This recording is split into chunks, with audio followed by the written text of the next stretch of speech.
Hey everyone, this is Brad Hughes, School Principal and Chief Encouragement Officer from Ontario, Canada.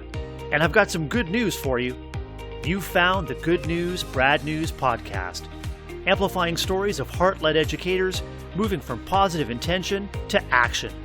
Great people like you, improving kids' lives through service, connection, and finding the fun. So glad you're here. Let's get started.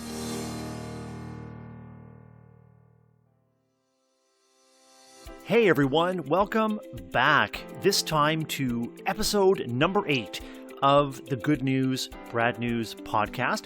I am your host, Brad Hughes, and as you settle in and get comfortable today, maybe you're feeling a lot like another happy Good News, Brad News listener that wrote me to say thanks for creating something so wholesome.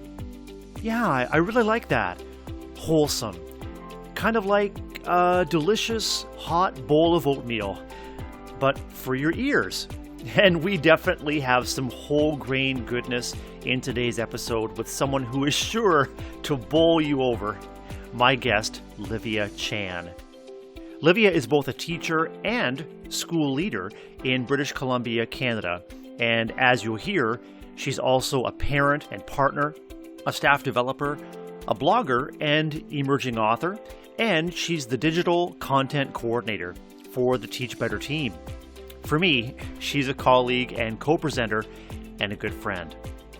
Another of Livia's passions is ringette, a fast-paced ice sport in which she is heavily involved as a volunteer coach, executive member, referee, and player.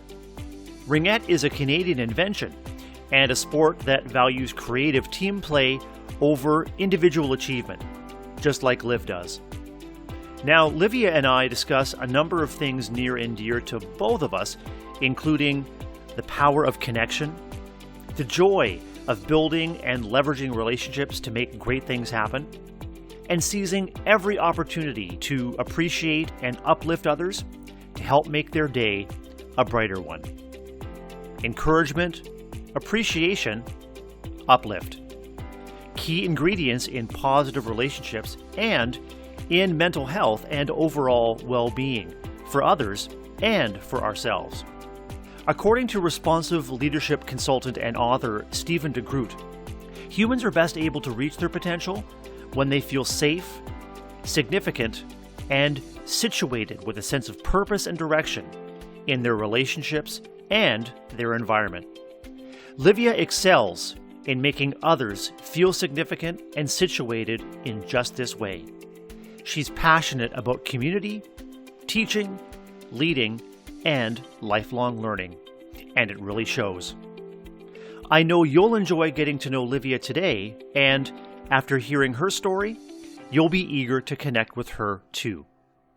So, here's my interview with Livia Chan today on the Good News, Brad News podcast. Hey everyone, welcome back to the Good News, Brad News podcast.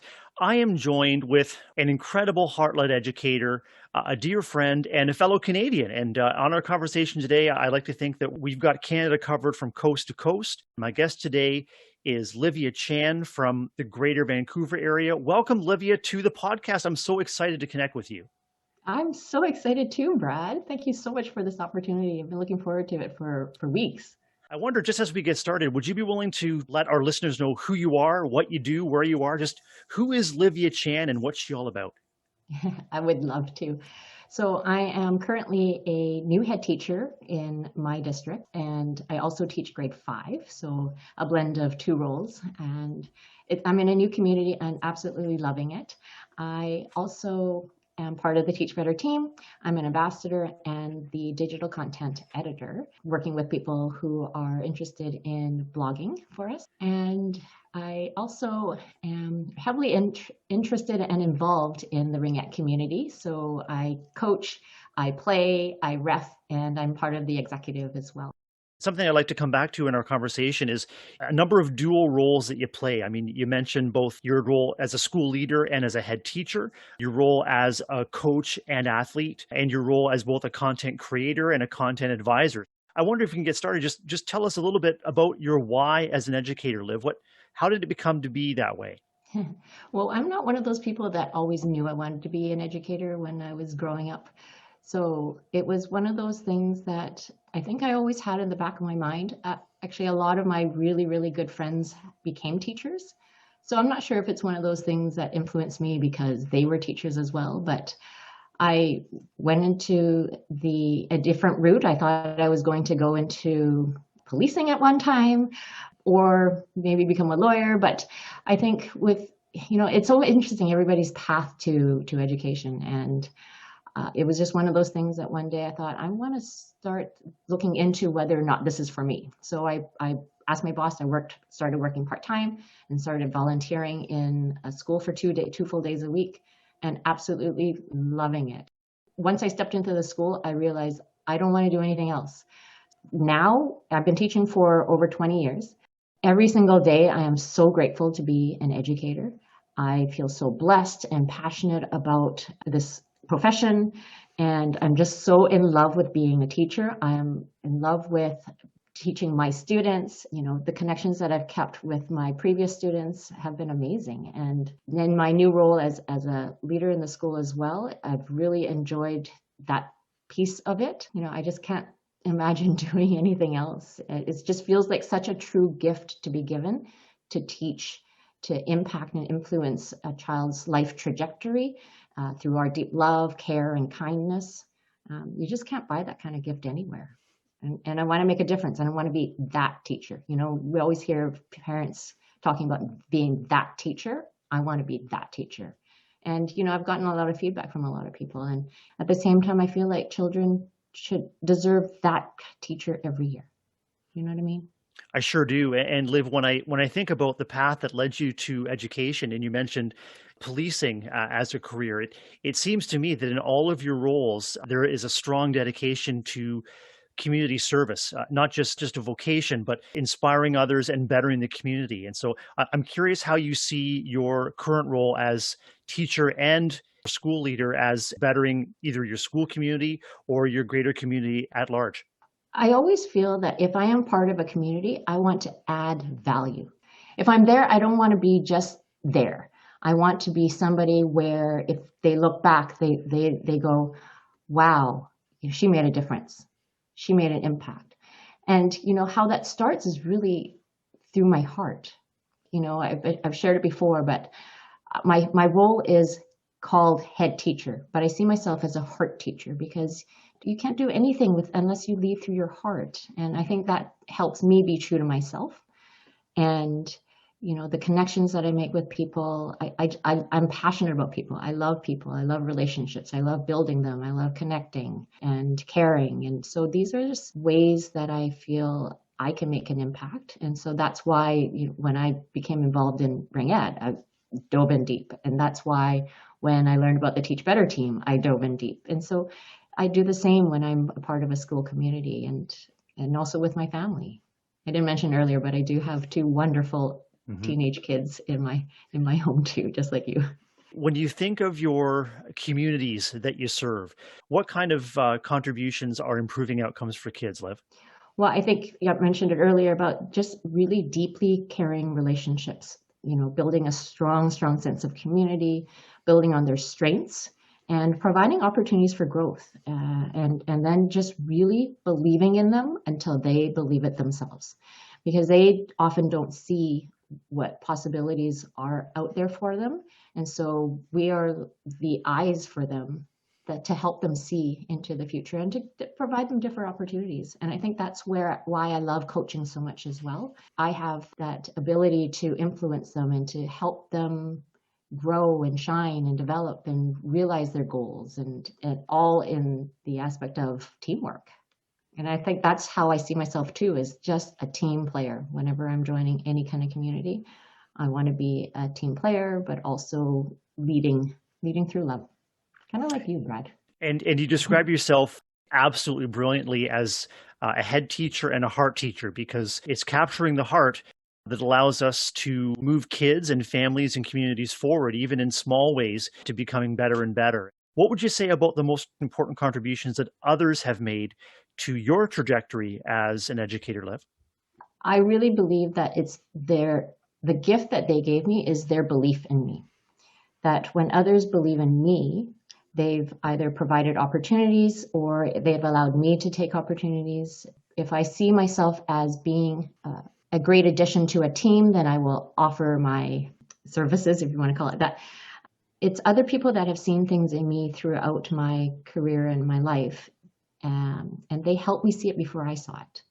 And it's empowering, right? The little messages that before people would say, "Oh, you'd make a great head teacher," or you'd be a great principal one day. And so those are things that I think we really need to pay attention to. In the same way that teachers are helping students see what their potential is.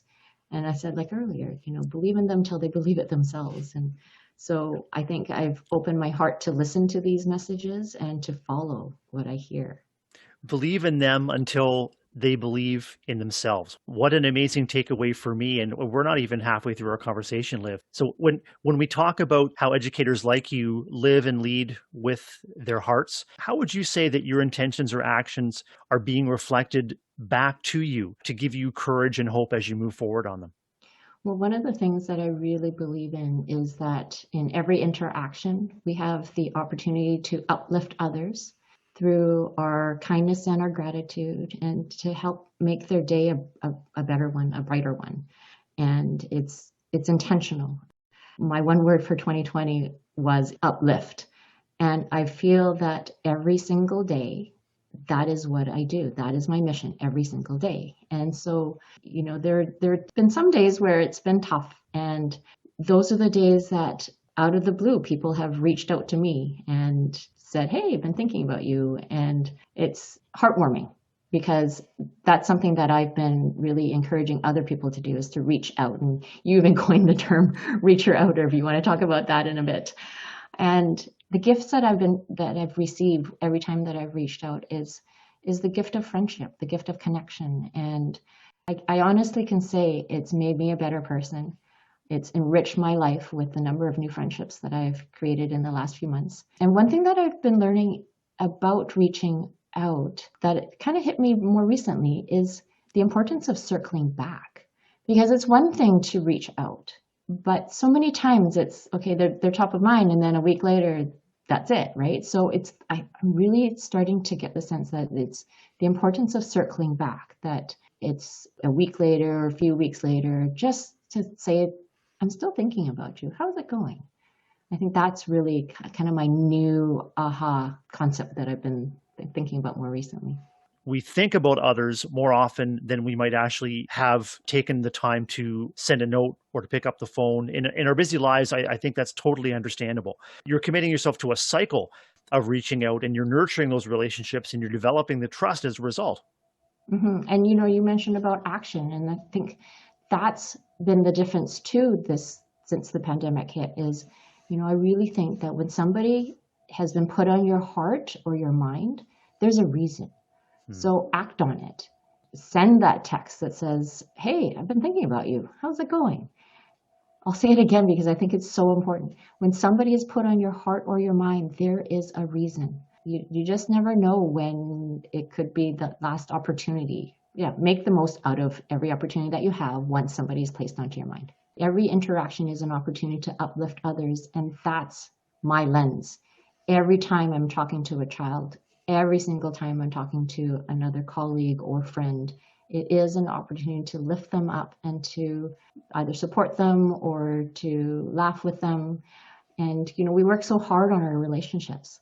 So that one time that you choose not to speak in a loving tone and all that, is you're either lifting them up or you're tearing them down. And the reality is it's not possible to be perfect, to have every single interaction as a positive one, because we're human. But I think if that's a goal that I strive for, then that's something that helps me be better every single day, but not just every single day, but every single interaction.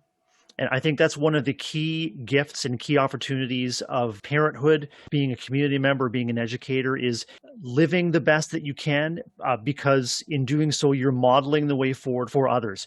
And so even if you experience a setback, you speak harshly to a child, you're short with another adult, you always have the opportunity to go back and repairing the relationship also models the desired behavior for others. And it allows people both the grace and the permission to mess up themselves and experience setbacks, knowing that you'll still be there. You're going to hang in with them through setbacks until things are better. Right. And, quite often those relationships become stronger through that adversity. I see everybody as a gift to me, so they're precious. And I feel like there's like a moral imperative to serve, connect, and inspire. When I hear you talk about the love and the care that you pour into all of your contacts, both at home and at school, really, your motto resonates with me so clearly. And your motto is working together to better ourselves, each other, and the world around us. And that motto and your story is going to resonate with so many people that are listening today. I wonder if you can tell us, how can our listeners stay in touch with you? I'm very active on Twitter, so I can be found at Livia Chan L. And I'm also on Facebook and Instagram, but not as active yet there. But Twitter is the best place. If you're wanting to connect with me in terms of the Teach Better team, I can be emailed at livia@teachbetter.com. And you can also be found on the web at livchan.com. Liv, I'm so grateful that you took time to connect and to share your story and to talk about how you've moved from vision to action. And I love hearing how your priorities are being reflected back to you. It's such a pleasure to come together this way. Thank you. No, thank you. My heart is full of gratitude for you, Brad. I really appreciate this. Hey, thanks for tuning in to the Good News, Brad News podcast. Please like, subscribe, and leave a comment wherever you found this podcast. And if you like what you heard, please recommend Good News, Brad News to a friend. And please hit me up on Twitter. I'd love to hear from you. You can find me at Brad, BRAD, _Hughes, HUGHES. I look forward to hearing from you and to reconnecting with you on our next episode. Until then, get out there and do amazing things.